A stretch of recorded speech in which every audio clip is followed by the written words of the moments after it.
हरियाणा की राजनीति में राव इंद्रजीत सिंह किसी पहचान के मोहताज नहीं। रेवाड़ी पहुंचे राव इंद्रजीत सिंह ने इस बात के संकेत दे दिए हैं कि 45 साल का राजनीतिक अनुभव पार्टी को किसी भी यहां पर सियासी हाशिए पर ले जाने की हैसियत रखता है। दरअसल विधानसभा चुनाव नजदीक आ रहे हैं। आगामी 90 दिनों में हरियाणा में विधानसभा के चुनाव होने वाले हैं।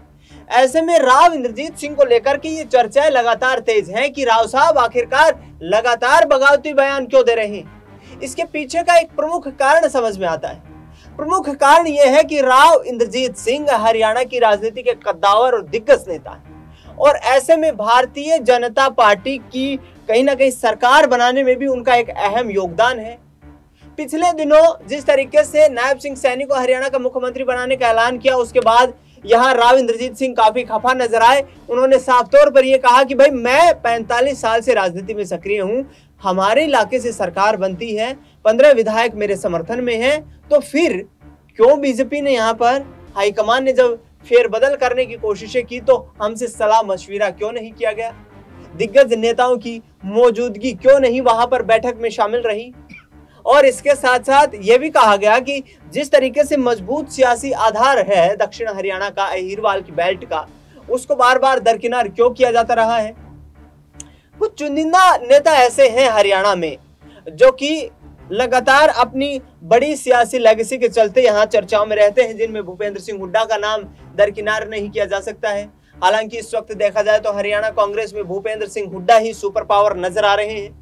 भारतीय जनता पार्टी के भी संगठन के कई ऐसे नेता हैं जिनमें राव इंद्रजीत सिंह के अलावा अनिल विज हैं, ओम प्रकाश धनखड़ जो कि पूर्व प्रदेश अध्यक्ष रह चुके हैं, पूर्व शिक्षा मंत्री रामविलास शर्मा हैं, कैप्टन अभिमन्यु हैं, और ऐसे कई दिग्गज नेता हैं जो कि इस फैसले से कहीं ना कहीं खफा नजर आ रहे हैं कि भारतीय जनता पार्टी आखिरकार जब संगठनात्मक फेरबदल करती है तो तमाम उन दिग्गज नेताओं पर कहीं ना कहीं दांव खेलने की कोशिश की जाती है, लेकिन जब कोई सियासी हैसियत की बात आती है तो फिर दिग्गज नेता दरकिनार क्यों हो रहे हैं? रेवाड़ी पहुंचते हैं राव इंद्रजीत सिंह। रेवाड़ी उनका गृह जिला है और रेवाड़ी में साफ तौर पर एक ऐलान करते हैं कि इस वक्त मैं आर पार की लड़ाई लड़ने के लिए तैयार हूं। यानी कि साफ तौर पर कहा यह जा रहा है कि हरियाणा की राजनीति को साधने के लिए राव इंद्रजीत सिंह पीछे नहीं हटेंगे और बीजेपी हाईकमान को अपनी ताकत का एहसास करवाएंगे। हरियाणा में 90 विधानसभा की सीटें हैं।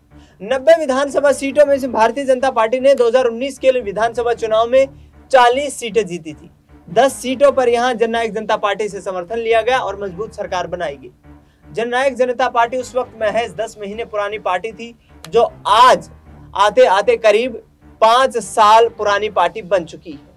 आखिरकार दुष्यंत सिंह चौटाला भी इस वक्त बीजेपी की खुलकर के मुखालफत करते हुए नजर आ रहे हैं। उनकी तरफ से साफ तौर पर यह कहना है कि हरियाणा में भाजपा के साथ हमारा जो गठबंधन हुआ वो एक बड़ी भूल थी, बड़ी राजनीतिक चूक थी।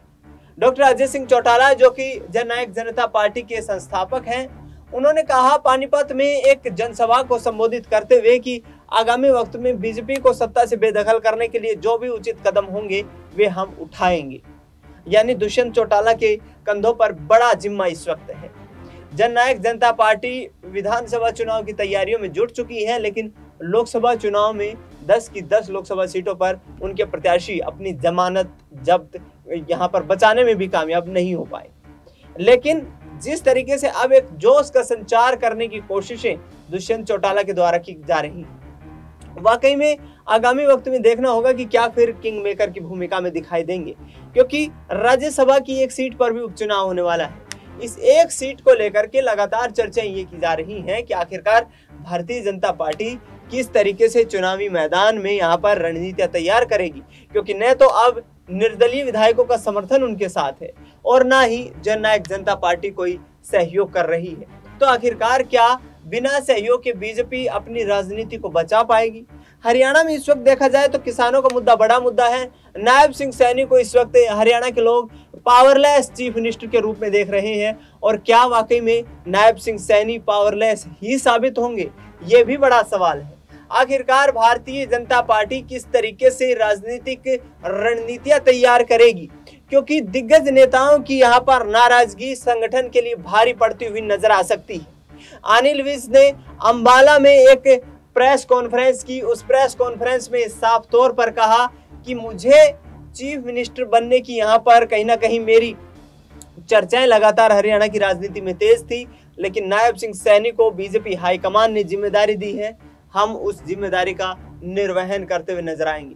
अंबाला सीट यहाँ पर साफ तौर पर बीजेपी हारती हुई नजर आई और वहां से कांग्रेस पार्टी ने जीत दर्ज कर ली। उसके बाद यहाँ अंबाला में लगातार ये चर्चाएं भी जारी हैं कि क्या अनिल विज का सियासी प्रभाव खत्म हो रहा है। इसके साथ साथ 45 विधानसभा सीटों पर जीत का टारगेट लेकर के चल रहे भूपेंद्र सिंह हुड्डा इस बार जोश से लबरेज नजर आ रहे हैं। कांग्रेस पार्टी की तरफ से दावे किए जा रहे हैं कि आगामी विधानसभा चुनाव में हरियाणा में बड़ा सियासी तख्तापलट होने वाला है। पूर्ण बहुमत के साथ कांग्रेस पार्टी सरकार बनाने वाली है और लोकसभा चुनाव ने उनकी बानगी दर्शा दी है। आखिरकार लोकसभा चुनाव के दौरान 2019 के मुकाबले 2024 में कांग्रेस पार्टी ने बेहतरीन प्रदर्शन किया। 10 लोकसभा सीटों में से 5 पर बाजी मारते हुए भूपेंद्र सिंह हुड्डा ने कहा है कि लोकसभा चुनाव में हाफ यानी कि आधे हरियाणा को फतेह कर लिया गया है और विधानसभा चुनाव में बीजेपी हरियाणा की सत्ता से साफ हो जाएगी। यानी कि वाकई में इस वक्त कांग्रेस पार्टी कहीं ना कहीं तमाम स्थानीय मुद्दों को लेकर भारतीय जनता पार्टी को घेरने का प्रयास कर रही है। लिहाजा बीजेपी यहाँ पर किस तरीके से इन तमाम एंटी इनकम्बेंसी सत्ता विरोधी ताकतों को यहाँ पर रोक पाएगी और किस तरीके से आगामी रणनीतियां तय की जाएंगी। भारतीय जनता पार्टी को देखा जाए तो इस वक्त तैयारियों में जुटी हुई है। केंद्रीय मंत्री और हरियाणा के पूर्व मुख्यमंत्री मनोहर लाल खट्टर ये भी कह चुके हैं कि तमाम संगठन के जो फैसले हैं वो यहाँ पर हाईकमान लेगा और उन फैसलों के आधार पर ही जिम्मेदारियां तय की जाएंगी। यानी कि फिर से एक बार मोदी शाह की रणनीति ही हरियाणा में विधानसभा चुनाव में यहाँ पर आने वाली है और ऐसे में क्या मोदी शाह के नाम पर हरियाणा के लोग अब विश्वास करेंगे, क्योंकि 13 महीने तक दिल्ली के बॉर्डर पर बैठे रहे किसान यहाँ मोदी सरकार की नीतियों से काफी खफा नजर आ रहे हैं। दूसरी तरफ देखा जाए तो इस वक्त हरियाणा में नायब सिंह सैनी को सरकार चलाने के लिए नाको चने चबाने पड़ रहे हैं। नायब सिंह सैनी को लेकर के ये कहा जा रहा है कि हरियाणा की राजनीति में नायब सिंह सैनी कमजोर मुख्यमंत्री के रूप में साबित हो रहे हैं। आगामी दिनों में यहाँ पर सरकार जो है वो विधानसभा का विशेष सत्र बुलाने की भी तैयारियां कर रही है और ऐसे में विधानसभा स्पीकर ज्ञानचंद गुप्ता ने साफ संकेत दे दिए हैं कि आने वाले वक्त में यदि विशेष सत्र बुलाने की यहाँ पर आवश्यकता पड़ी तो उस सत्र में यहाँ पर कहीं ना कहीं बहुमत परीक्षण की भी चुनौती सामने आएगी। देखना ही होगा कि क्या विपक्ष एकजुट होकर के दम दिखा पाएगा और क्या हरियाणा की सियासत में कोई बड़ा उलटफेर होता हुआ नजर आएगा। फिलहाल इस खास कार्यक्रम में इतना ही। देश दुनिया की तमाम बड़ी खबरों के लिए आप देखते रहिए SPN 9 न्यूज।